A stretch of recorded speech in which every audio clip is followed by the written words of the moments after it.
At number 4, Oscar Robertson, who I never saw play, but in his day, not only was it the 30-point triple-double. Give us your top 5 point guards.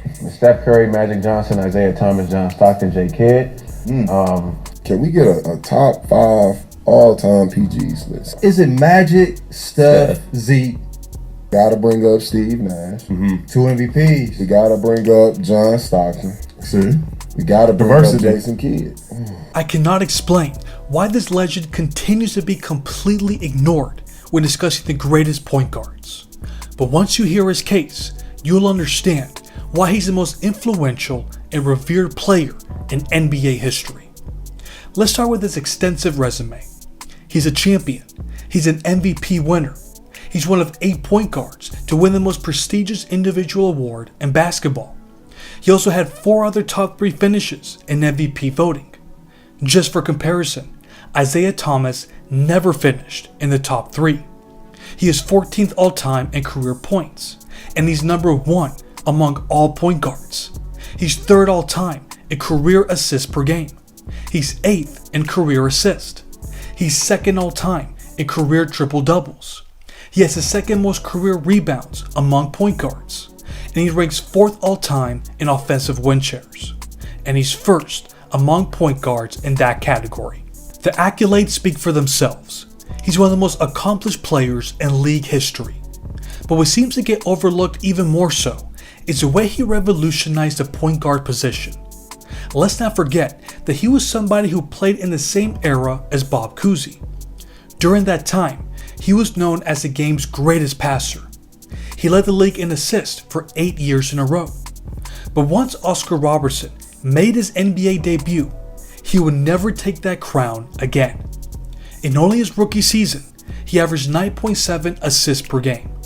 As great as Cousy was, he was never able to average that many assists in a season. But that's not all. During that time, there was no other player who could average over 25 points per game while shooting over 45% from the field. The only exception was Wilt Chamberlain. Oscar's efficiency was up there with the 7-foot giant. There were 4 times where he finished in the top 4 in field goal percentage, and each time he averaged over 28 points. Do you know what else was unheard of? A point guard being one of the team's top rebounders, and he averaged double-digit rebounds for 3 straight seasons.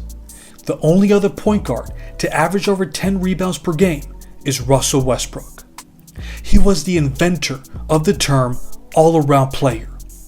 Do you know how many players before he arrived averaged at least 25 points, 5 rebounds, and 5 assists for a season?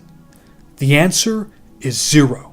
But for his first 5 seasons, he averaged a combined 30.3 points, 10.6 assists, and 10.4 rebounds per game. That's how incredible he was at his peak. Speaking of which, let's take a look at what he accomplished during his prime years. As you all know very well, he became the first player to average a triple-double for an entire season.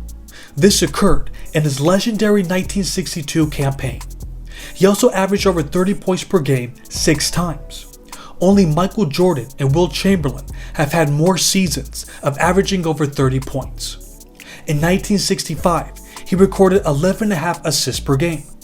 That was the highest average ever until 1979 when Kevin Porter surpassed it. In 1964, he had one of the most legendary MVP seasons. He earned 20.6 win shares, which is the most by any point guard for a single season. If we include all players, it's the 10th highest. That gives us an idea of how valuable he was for the Cincinnati Royals during his tenure there. They were the best offensive team for years, and it was all thanks to the Big O. For 5 straight seasons, they led the league in offensive rating. What he accomplished was nothing short of legendary.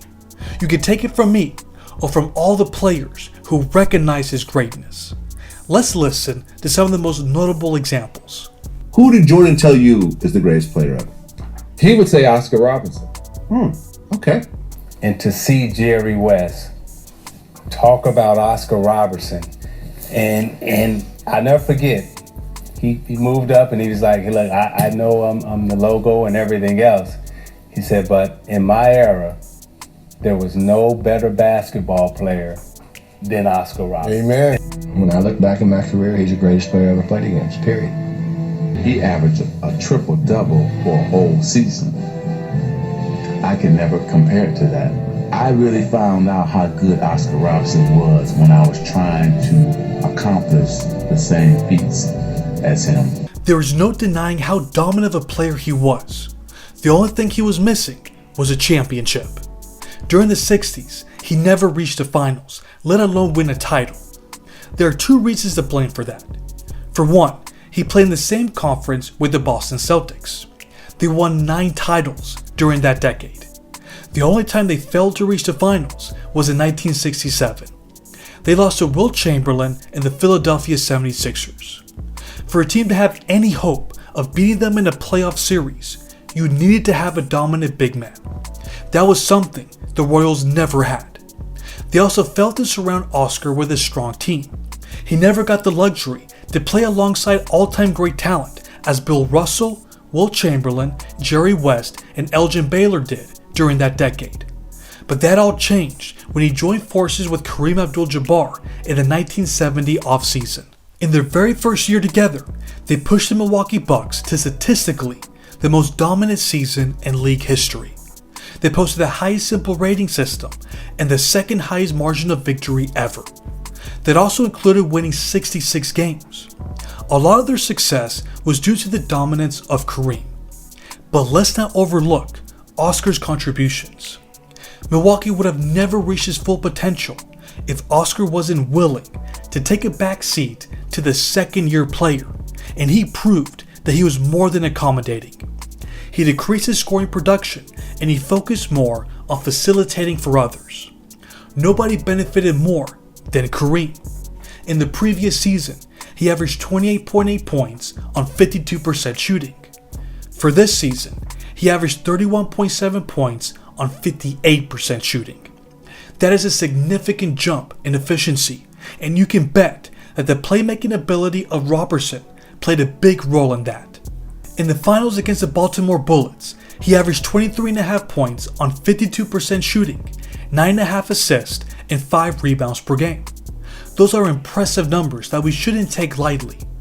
For example, do you know who else has averaged at least 23 points and 9 assists in a final series? Those players were Magic Johnson, Steph Curry, LeBron James, Larry Bird, and believe it or not, Jimmy Butler.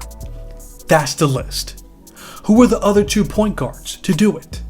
Magic Johnson and Steph Curry. That is not a coincidence. They are the only 2 point guards who should be ranked ahead of them. No one else has a better case. It's time to put some respect on his name. Now it's time for you all to weigh in. Do you have Oscar Robertson in your top 3 greatest point guards list? Why do you think he has become so overlooked? Let me know in the comments. Thanks for watching.